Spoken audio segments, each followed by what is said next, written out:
बीजं मां सर्वभूतानां विद्धि पार्थ सनातनम बुद्धिर्बुद्धिमतामस्मि तेजस्तेजस्विनावहम। प्रिय दर्शकों नमस्कार, एक बार फिर से उपस्थित हूँ आप सबके सामने। आज के कार्यक्रम में जानेंगे गुरु वलय के बारे में।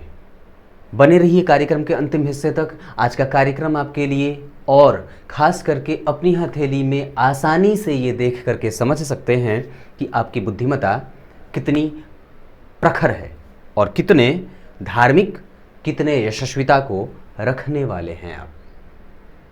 बने रहिएगा कार्यक्रम के अंतिम हिस्से तक।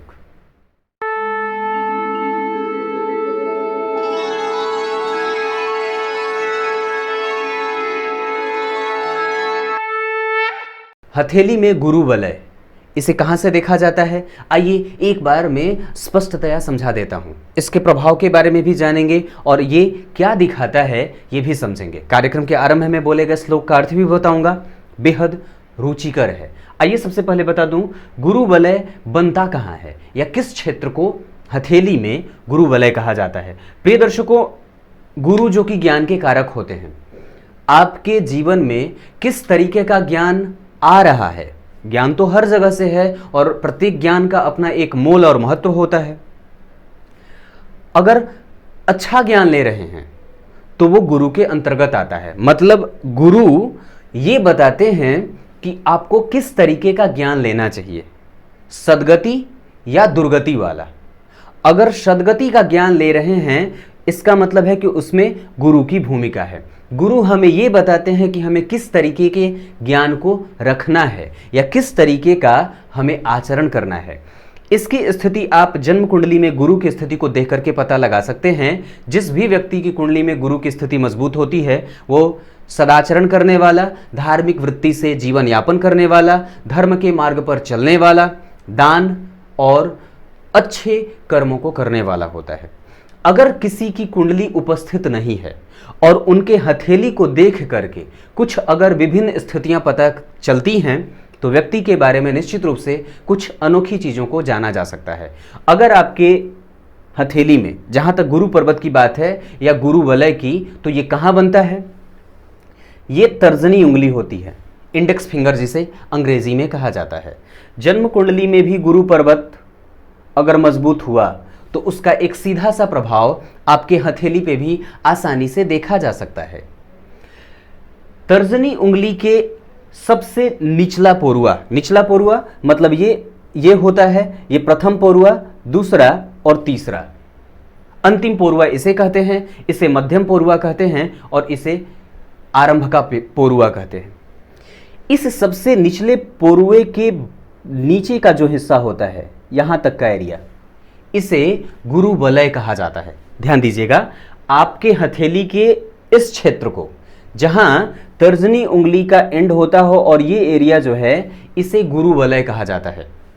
अब समझिएगा ये प्रभाव कैसे करता है। अगर किसी भी जातक या किसी भी व्यक्ति के हथेली में गुरु पर्वत थोड़ा उभरा हुआ हो, स्पष्ट हो, देखने में अच्छा थोड़ा सा चौड़ाई लिए हुए हो, तो इसका मतलब है कि व्यक्ति की हथेली में गुरु पर्वत अच्छी स्थिति में कहा जा सकता है।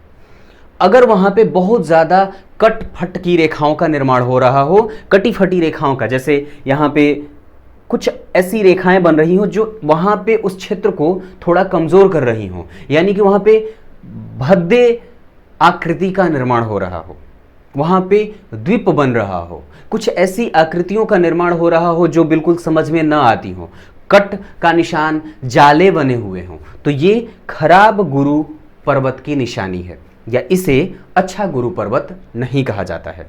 किसी भी व्यक्ति के हथेली में अगर गुरु पर्वत बहुत ज़्यादा विकसित नहीं है, बहुत ज़्यादा विकसित होने का मतलब है कि वो काफ़ी उठा हुआ, काफ़ी फूला हुआ और काफ़ी उभरा हुआ सा हो, मतलब उसने अपना एरिया जो है वो काफ़ी अच्छा बनाया हो, तो ये बहुत ज़्यादा अगर होगा तो किसी भी चीज़ की अत्यधिकता अच्छी नहीं होती है।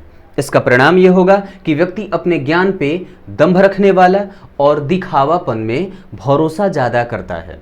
व्यक्ति का शरीर तो मजबूत होता है, हिष्ट पुष्ट शरीर का होता है, इस वजह से हथेली में गुरु पर्वत मजबूत और काफ़ी क्षेत्र लिए हुए दिखता है। अगर हथेली में गुरु पर्वत की स्थिति बहुत साधारण हो, अच्छी स्थिति में हो, बहुत ज़्यादा ना तो कमज़ोर हो और ना ज़्यादा उभरी हुई हो, तो ऐसी हथेली में गुरु पर्वत को अच्छा कहा जाता है, जिसका परिणाम व्यक्ति धार्मिक होगा, अच्छी मानसिकता का होता है, बड़े जनों का आदर करने वाला होता है, पुस्तकों का अध्ययन करने वाला होता है, दानी होता है, ज्ञानी होता है, अभिमानी भी कभी कभी होते देखा जाता है, अगर बहुत ज़्यादा मात्रा में ये गुरु पर्वत फैला हुआ हो तो। जैसे देखिए, अगर ये स्थिति जो है, अगर गुरु पर्वत काफ़ी दूर तक अपना एरिया बनाया है, तो एक बात पक्के तौर पे समझी जा सकती है कि व्यक्ति थोड़ा घमंडी है और ईगो उसके अंदर ज़्यादा विराजमान है और व्यक्ति अपने ज्ञान पे गुमान करने वाला भी हो जाता है। कई बार होता है जब कोई ज्ञानी पुरुष होता है, वो अच्छे आचरण को तो करता है, साथ ही साथ वो सबका सम्मान भी करता है और आदर भी करता है। ऐसे लोगों को आप आसानी से समझ सकते हैं उसके हथेली में इस एरिया को देख करके। अगर वो सामान्य है, बहुत ज़्यादा नहीं है, तो वो ठीक होगा, व्यक्ति अच्छे मानसिकता का होगा और अच्छे कर्म को करने वाला भी होता है।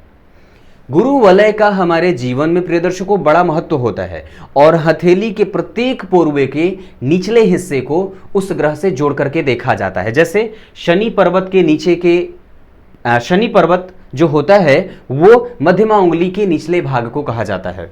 सूर्य पर्वत सूर्य की उंगली यानी कि अनामिका उंगली के निचले हिस्से को सूर्य का पर्वत कहा जाता है। बुध की उंगली जो कनिष्ठिका उंगली होती है, इसके निचले हिस्से को बुध पर्वत कहा जाता है। अंगूठे के निचले वाले हिस्से को, ये जो एरिया होता है, इसे शुक्र पर्वत कहा जाता है और साथ ही साथ हथेली में जो ये एरिया होता है, इसे चंद्र पर्वत कहा जाता है।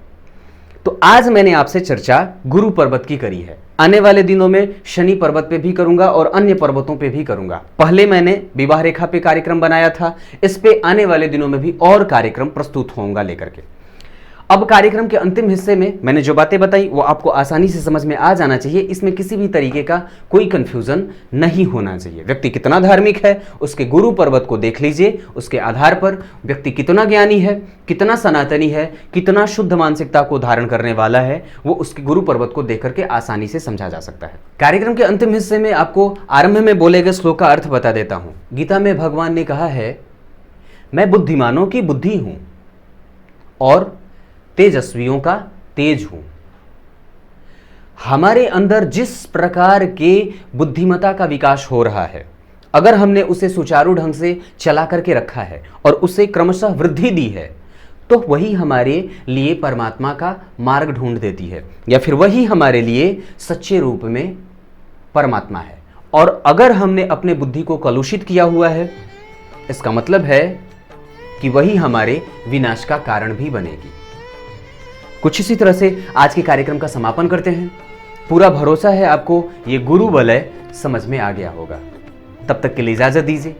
आज के लिए बस इतना ही। कल एक बार फिर से उपस्थित होंगे आप सबके सामने। तब तक के लिए नमस्कार।